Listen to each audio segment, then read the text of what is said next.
Hello indie game fan, action titles and quite a number of beautiful and throwback titles in this video on upcoming releases, so let's begin with Reign in the Abyss, a pixel art Metroidvania title, but the developer does strangely include survival horror in the description as well. Set in a world of constant rain, gaze into the abyss to see if it stares back, where our protagonist needs to bring water and rain back to her sacred homeland, which has been blighted by drought. There are both melee and ranged combat options, the latter through your axolotl companion, and where it has blasphemous style executions as well. The survival horror elements come in due to the grim world and monstrous enemy designs, but also because you need to search for minerals, food and items, and even has a crafting system, so it's not a pure Metroidvania in that sense. As such, it does put a spin on the formula and looks good, so if interested, hop on over to the Kickstarter campaign page to support this developer. A very impressive looking third-person action-adventure RPG that has already been fully funded is Bygone Dreams, one that is set in a surreal dream world and looks absolutely gorgeous. You need to fight your way through the world in order to save the matron deity and to stop a nightmare from consuming the dream. The action looks super sleek and fluid, and curiously, has a world inspired by Slavic mythology and Bosnian folklore, which you can definitely hear in the music for this trailer, which is supposed to be a central part of the game, being Witcher-like in places and seems awesome.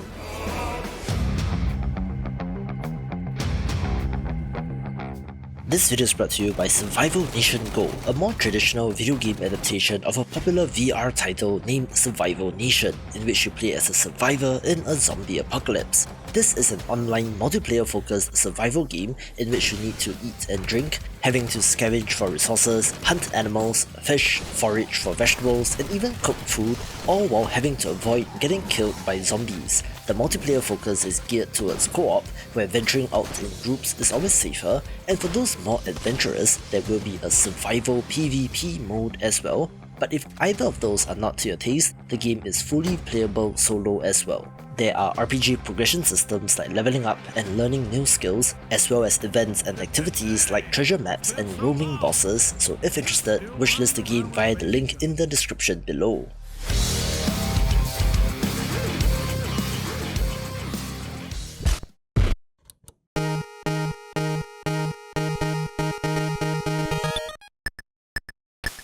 Developer Mothcat Games has been plugging away at NES titles in today's day and age, which is impressive, with the Kickstarter campaign for Triple Jump being of interest, since they are raising funds to make physical cartridges, which is pretty cool. It comprises of 3 individual games in Space Gulls, Micro Mages Second Quest, which is the sequel to Micro Mages, which they have also released on a cartridge, as well as a game named Bobo, in which you play as a bubble with physics to match, all of which nail the throwback look.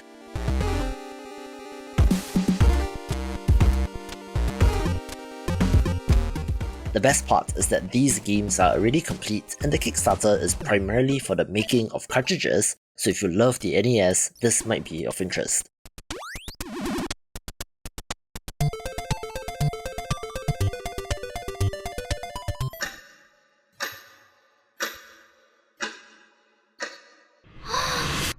I don't know why, but the Kickstarter trailer for this mystery adventure game titled The Heirloom was uploaded in 360p on YouTube, so excuse the image quality since I had to blow it up, with a much nicer looking trailer on the Kickstarter page itself, although it's just a teaser and doesn't actually show you the game. It tells a tale of 2 orphan teenagers living with a grumpy old relative who's trying to hide a terrifying secret, looking very spooky and intriguing.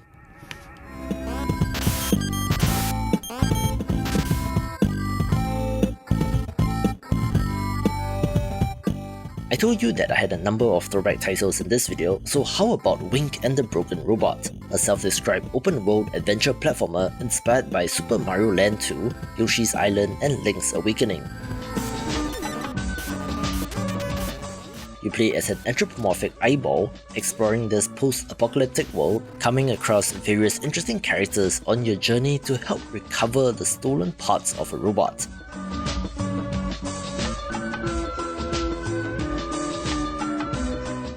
Triple Jump earlier was designed for the NES, with this instead being for the Game Boy Color, and has nailed the visual style, and also interestingly has an original Game Boy version in the works as well.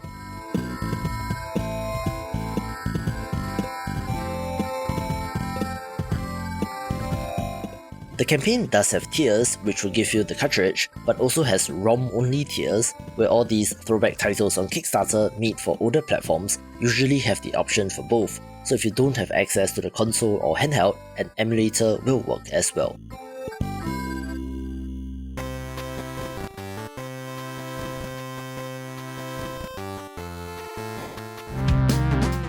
Apparently, some of the developers of Ink Inside did work on Steven Universe Unleash the Light, which is a decent game based on the popular TV show, so it's an interesting pedigree and background. You play as an unfinished doodle living in a pile of notebooks, where the ceiling is leaking and water is slowly seeping into the books, turning other doodles into monsters, so you need to recover your memories and to save your friends, with the overall vibe of a Saturday morning cartoon. It's an action-adventure RPG with real-time combat, which combines beat-em-up action with dodgeball of all things, making it kind of weird and unique, so I'm glad that this got funded and we'll be curious to see how it turns out.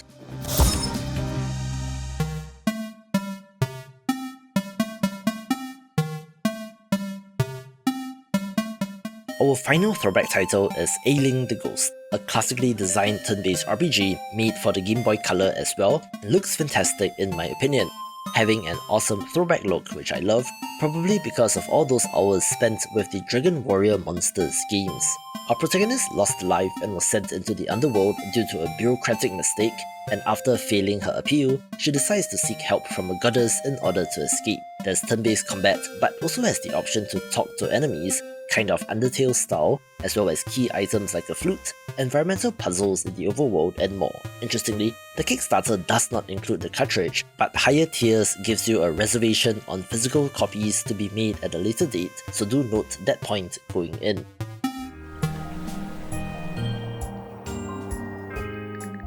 I remember out and about being rather rough looking when the Steam store page was first revealed, and my god, the glam up has been something to watch, since this cozy life sim looks absolutely beautiful, which is why it is no surprise that it already got fully funded. You're helping your grandmother repair her house after a terrible storm destroyed her home and damaged the local town, so you need to forage, garden, cook, and help the locals.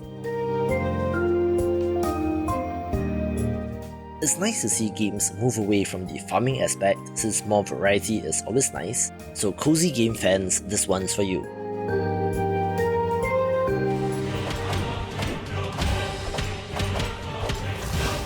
One of the most impressive looking games that I've come across in recent memory is Anima Songs from the Abyss, an action-adventure RPG that looks sleek and has anime vibes, might I say rivaling Genshin Impact, but comes to us from a Spanish developer.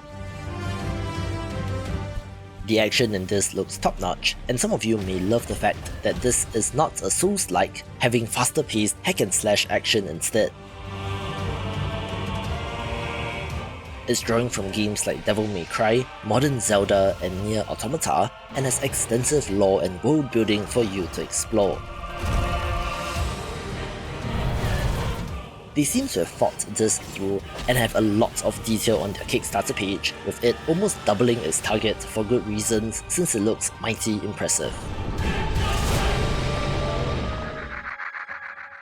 Holy crap, they did it! The next game from the developer of Jimmy and the Pulsating Mass is titled Hymn to the Earless God, another pixel art turn-based RPG that had a super ambitious target of $120,000, but as of the time of recording, with less than 48 hours on the campaign, they just crossed the mark, which is very impressive. It wasn't looking too good since they were at something like 60k just a few days ago, but the last minute rally is real and this has been fully funded. It looks pretty classically designed, and rather than Final Fantasy or Chrono Trigger inspired, it takes inspiration from the Lennis series instead, which were games that I was not aware of, where this looks so good as compared to the box standard RPG Maker looking games, so it will probably join the list of the best whenever it releases.